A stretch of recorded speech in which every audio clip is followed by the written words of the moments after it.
이규수의 한국시 읽기 251번은 분노의 무기력함을 환대하며라는 필자의 시입니다. 시인시대 2025년 가을호에 발표되었습니다. 우선 쭉 한번 읽겠습니다. 분노의 무기력함을 환대하며 이만식. 나처럼 힘 약한 사람도 가끔 분노의 주먹질을 상상하지만 주먹의 출발점과 도착점을 상상의 눈보다 더 깊은 눈으로 보다가 그게 아주 다르다는 걸 알게 되었다. 자동차 보험이 사고 이전으로 돌이킬 수 없듯 사형수의 교수형이 피해자의 삶을 되살릴 수 없듯 모든 면에서 정당하게 출발했지만 모든 면에서 정당하게 도착하지는 않으리라는 것. 독재와 싸우다 독재를 닮아간 젊은 시절 친구들처럼 분노 유발자와 같아지는 길이 된다는 것을 알게 되었다. 지금도 광장에서는 분노의 목소리로 시끄럽지만 다른 주먹질이 있으리라는 것, 분노의 무기력함을 환대해야 한다는 것을 알게 되었다. 어, 어려운 시가 아니죠. 나처럼 침략한 사람도, 나는 약해요, 힘이. 그렇지만 그래도 분노의 주먹질을 상상을 하긴 해요. 너무 억울한 일이 있거나 그럴 때 분노의 주먹질을 상상을 합니다. 그러니까 이게 진짜로 때리거나 뭐 그러지는 않더라도 뭐 복수를 하고 싶은 마음이 든다든가, 그러니까 육체적이 아니어도 심리적으로라도 그런 생각이 들 때가 있습니다. 그런데 내가 첫 시집에도 이 비슷한 시를 하나 쓴 적이 있는데 분노의 출발점과 도착점이 다른 것 같아요. 이거는 첫 시집에도 썼어요. 그러니까 때리는 주먹, 앞으로 가는 주먹을 상상해 봤어요. 그 시집은 이 시는 이용할 필요가 없을 때 짧은 시인데 주먹을 내가 때린다고 생각해 보면 화나서 주먹을 때린다고 손이 앞으로 나가잖아요.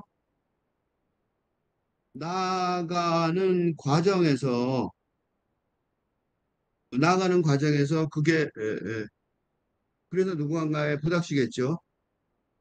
그 부닥치는 순간 내가 나가던 과정에 내가 나가게 하는 그 분노의 정서 하고 부닥치는 그 주먹이 부닥쳐서 도착하는 지점의 결과하고는 완전히 다르단 말이죠. 쉽게 예를 들면 이런 거예요.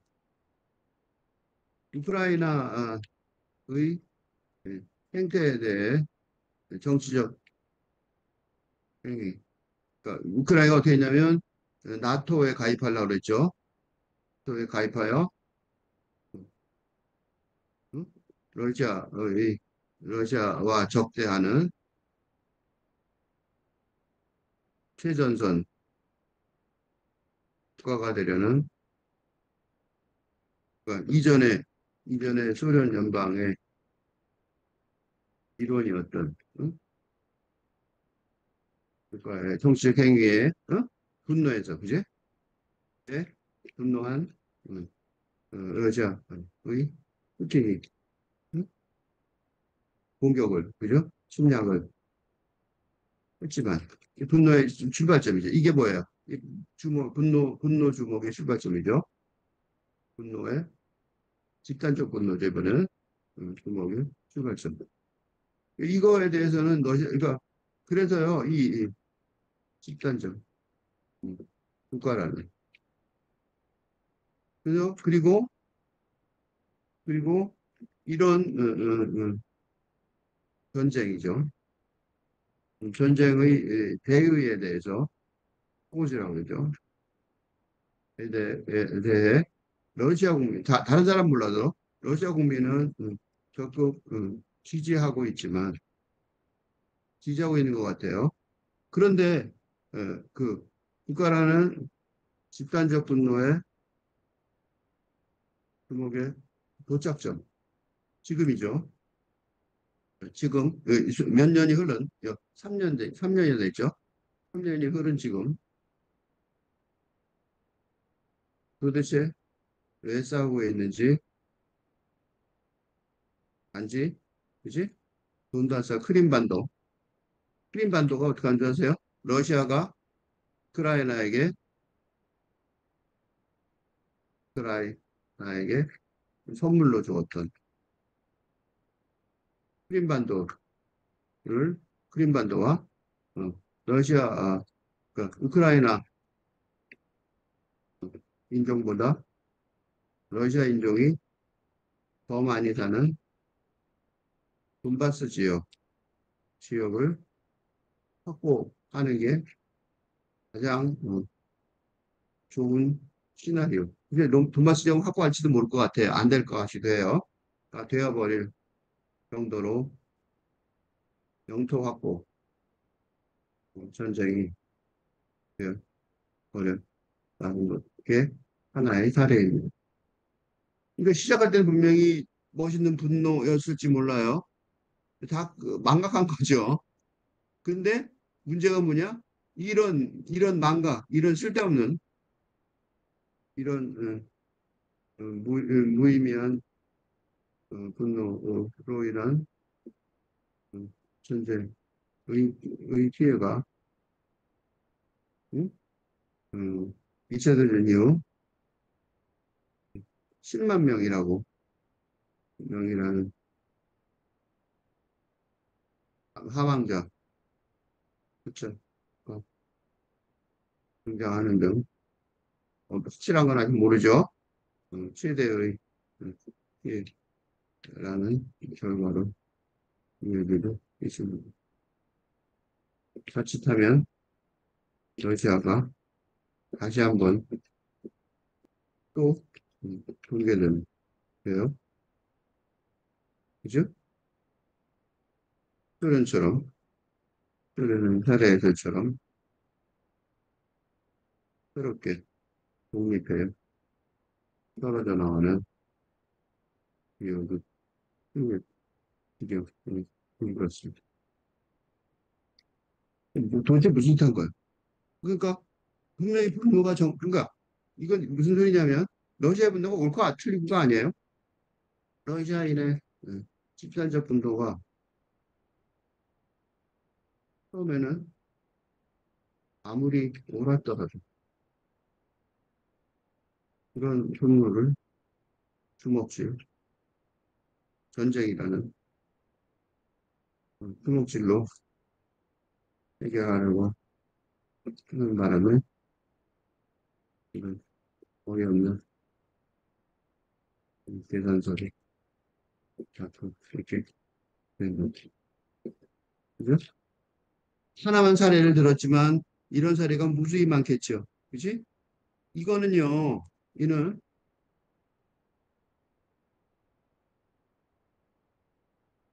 셰익스피어가 햄릿에서 이미 경고한 바 있습니다. 그러니까 이 오피리아의 오빠가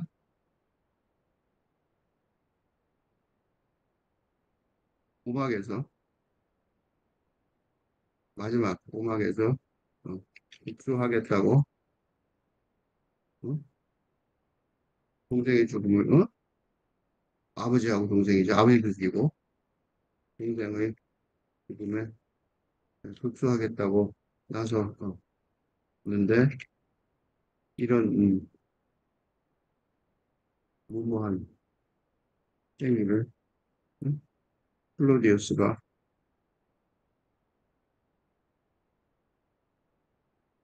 어? 햄릿을 제거한 기회로 이용하고 하지만 햄릿은 왕자인데도 신하, 신하에게 사과를 하는 등 음, 백수를 굉장한 결투를 끝까지 해야 되는. 음. 그러니까 그렇지만 할 수 없이 그런데 결국은 관련자 변호인이 죽게 되는 비밀을. 음, 응? 그러니까 이 섹스피어도 바로 나온단 말이죠. 그죠? 그리고 햄릿도, 어? 이 햄릿이라는 연극 자체가, 햄릿도 아버지의 죽음을 복수해야 하는 처지에 놓이지만, 응? 해학 교육을 받으면서, 음, 금세 전근대적인 복수가 의미가 없이, 어? 없다는 것을 깨달은 햄릿이 끝까지 망설이는 게, 어? 이 연극의 핵심 서사는 이 셰익스피어는 영국 르네상스 우리 상스의 아버지로 아버지는 르네상스 근대가 시작되지죠. 근대가 시작될 때부터 사적인 복수 무의미함이 뚜렷하게 설명되어 있었습니다. 그럼에도 불구하고 러시아 등 전쟁을 하는 이스라엘도 마찬가지야. 이스라엘 등 전쟁을 하는 국가는 전쟁을 고발하는 국가들이나 개인들 또 뭐예요? 또 뭐가 있어요? 우리나라 한국이나 중에서 응? 어떻게 이분법적으로 정치적인 개인 시위를 일삼는 개인들이나 집단들의 이번 정서가 아직도 나는 것이 얼마나 시대착오적인지 알 수 있습니다. 왜냐하면, 왜냐하면 과학적인 진보는 르네상스 이래 응? 엄청나게 관절이 기준으로 발전했는데, 응? 그래도 불구하고 심리적으로는 아직도 르네상스 이전 그 넓은 내용이 즉 본능적이고 원시적인 그 심리에 머물러 있기 때문입니다. 그러니까 얼마나 이게 안 좋은 건지 알 수 있는데 지금도 하죠. 지금 해요. 어? 공허한 사람들이에요. 내가 지나가다가 우연히 요새 그 시위하는 사람들을 우연히 자꾸 보게 되는데 얼굴을 보면요, 공허하다는 게 딱 보여요. 내가 지금 여기서 뭐 하고 있지? 그런 거, 그런 거를 볼 수 있어요. 나처럼 힘약한 사람도 가끔 분노의 주먹질을 상상은 하죠. 그게 본능적이니까, 그러니까. 그렇지만, 그렇지? 그렇지만 주먹의 출발점과 도차점을 상상의 눈보다 더 깊은 눈으로 보다가 요게 상상의 눈이 뭐냐면 근대적인 상상의 눈이에요. 근데 더 깊은 눈이 있다는 걸 최근에 알게 됐어요. 그러니까 근대적인 상상의 눈. 햄릿이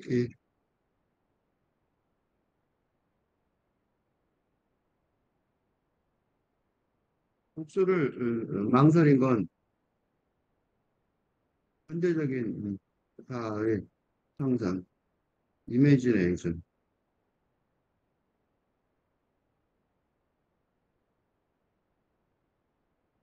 그 눈으로 보기 때문이었는데 이제 8근대 시대에는 영적인 사의 눈, 그러니까 근대 사보다 더 깊은 눈으로도 볼 수 있게. 예. 그러니까 그래서 더 깊은 눈이에요. 그러니까 햄릿이 복수를 만들었지만 영적인 자의 눈에 보면 어? 예수가 예수님이 원수에게 오른 뺨도 내 내어주라는 말씀처럼 어? 그래서 말씀처럼 영적인 차원에서는 영혼의 구원의 관점에서는 복수를 하기는커녕 뭐라 그래요? 음, 70번도 70번도 아니 더 많이 끊임없이 용서해 주라는 것이 구원고입니다. 그러니까 복수라는 거는 어이가 없는 거죠. 근데 사실은 그래요. 생각해 보세요. 복수란 건 기본적으로 물질적 현실 세계 내부에서의 어? 작업 과정이기 때문입니다. 물론 정근대 시대에는 부관참시라고 무덤에 관을 꺼내서 임금이 참시를 하라고 명령을 내릴 수도 있었지만 그건 어디까지나 살아있는 나머지 가족, 대가족, 음, 구성원을 박해하려는 과정에서 벌어지는 일이었습니다. 아니, 아무도 없으면 부관참시면 말짱 꽝이죠? 응? 그러니까 그것도 그 대가족이 살아있으니까 거기서 그런 거죠. 그 복수라는 거는 현실에 있을 때만 하는 건데, 만약 영적인 세계를 생각해보면 복수라는 건 진짜로 어이가 없는 일이란 말이죠. 응? 더 깊은 눈으로 내다보면 말도 안 되는 행위예요. 그게 아주 다르다는 걸 알게 된 거죠. 그리고 사실은요, 물질 세계 속에서도 보면요, 자동차 보험 있죠? 자동차 사고가 나죠? 사고는 어떻게 될 것 같아요? 자동차 사고가 났어요. 사고 이전으로 돌아가요? 자동차 사고 나서 자동차가 부서졌어요. 내 잘못 하나도 없어. 난 가만히 서 있는데 와서 꽝 박았어. 자동차가 망가졌어. 그럼 가서 어떻게 돼요? 고쳐주겠죠? 새로 사서 그 쓴 것만큼 해주지 않아요. 고쳐주는 거야. 고친 자동차가 오죽하겠냐고. 그죠? 그게 모두인 줄 아세요? 사형수의 교수형. 그래서 사형 반대, 예, 사형 폐지 운동의 이유예요. 응? 그 사람을 죽이는 게 무슨 의미가 있냐고. 이게 피해자의 삶을 되살릴 수 있냐고요. 응? 그치? 복수하는 것 같잖아. 쓸데없이. 그러니까 이거는 보면은 모든 면에서 정당하게 출발한 거죠. 복수와 관계가 없는 것 같지만 그럼에도 불구하고 모든 면에서 정당하게 도착하지는 않는단 말이죠. 이게 왜 그러냐면 인간이니까 그래요. 인간 세계. 완벽한 물리, 예, 음, 뭐랄까 수학적 어? 구조에서 사는 게 아니라 인간 불완전한 세상에서 살아가고 있으니까 완전한 해결되는 이 도출 수는 없다는 게 진실입니다. 그죠? 그러니까 우연히 실수로 자동차 사고가 나고 우연히 불운하게 사고가 나더라도 인간이 그런 그대로 잘 받아들이는 세상 수밖에 없고 어떡하냐고, 응? 어떡하냐고, 그죠? 인간이 그렇게 위대하다고 볼 수 없어요. 응? 이게 정치적으로도 문제가 있어요. 독재와 싸우다 독재를 닮아간 이건 내 얘기예요. 젊은 시절 친구들처럼. 내가 서울대 77학번인데 그때 이런 우동권이 본격화된 시절이에요. 근데 야당 그게 박정희 정권의 그 경제 정책, 경제 성장 정책하고 그러니까 자유 억압이죠. 자유 억압 정책이 공존하는 상황이었는데 하나는 좋고 하나는 나쁘죠. 이 청년층들이 그러니까 난 내는 그때는 대학생이 5% 동년배의 5%밖에 요새 대학교 많이 가죠. 그때는 5%밖에 못 갔어요. 안 되는 대학생 입장에서 대표자라는 느낌이 있었습니다만 그래서 이제 반대 정책을 반대를 발표하는 그래야 된다는 느낌이 있었어요. 충분히 이해가 돼요. 근데 그럼에도 불구하고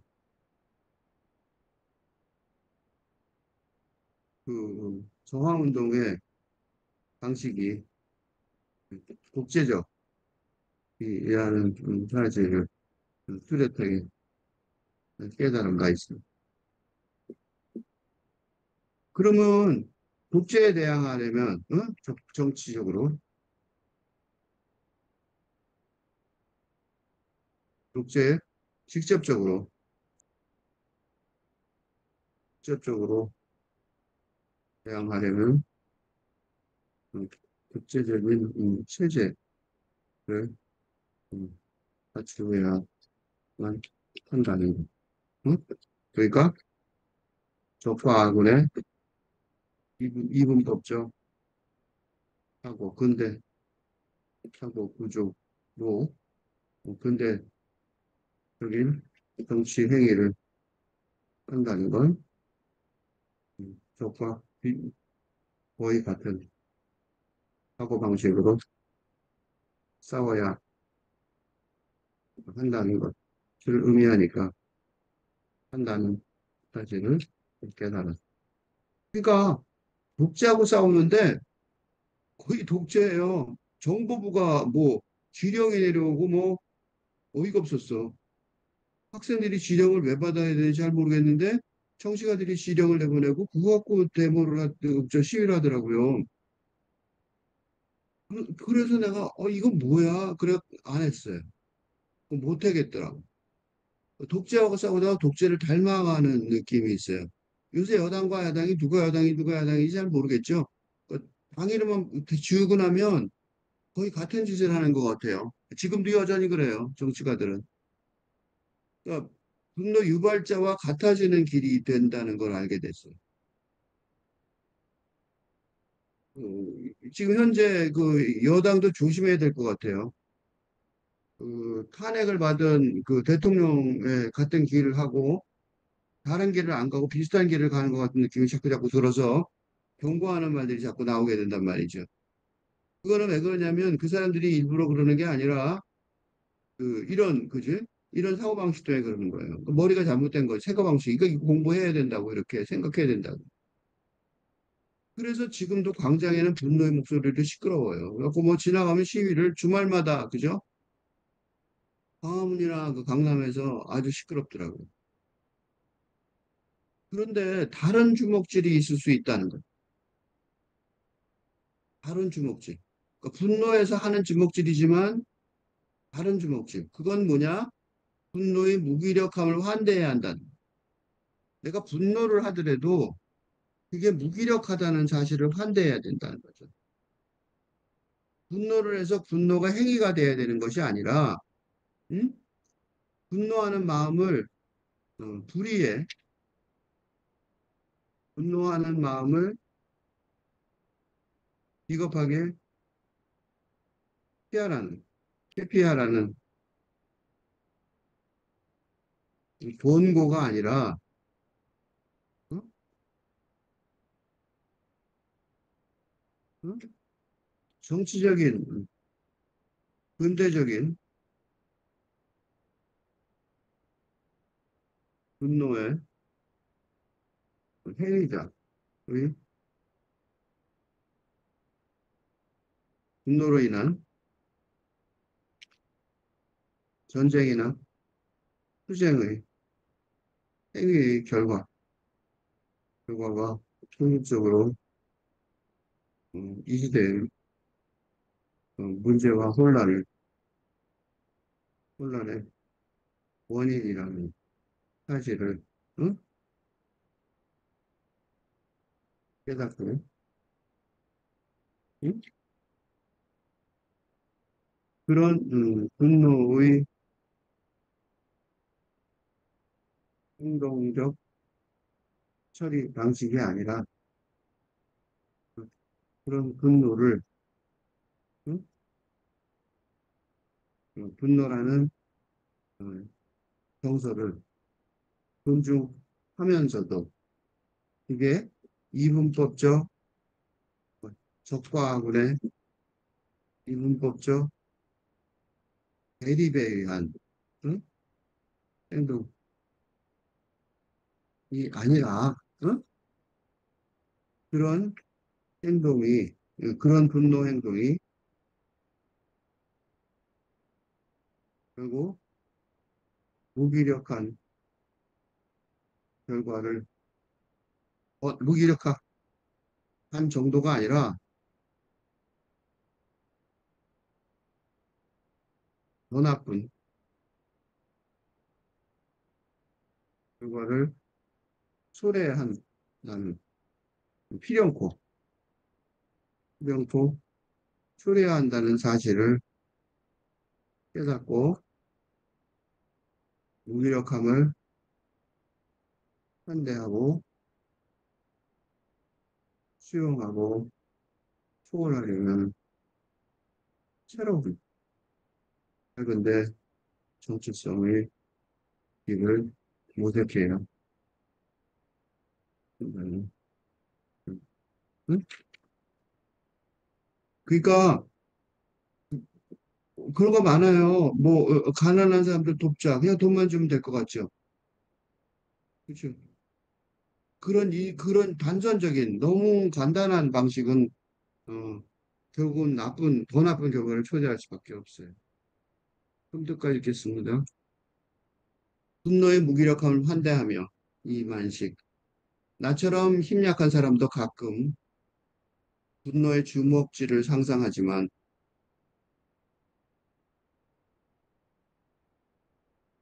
주먹의 출발점과 도착점을 상상의 눈보다 더 깊은 눈으로 보다가 그게 아주 다르다는 걸 알게 되었다.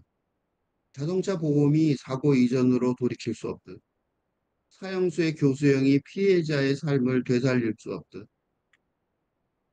모든 면에서 정당하게 출발했지만 모든 면에서 정당하게 도착하지는 않으리라는 것.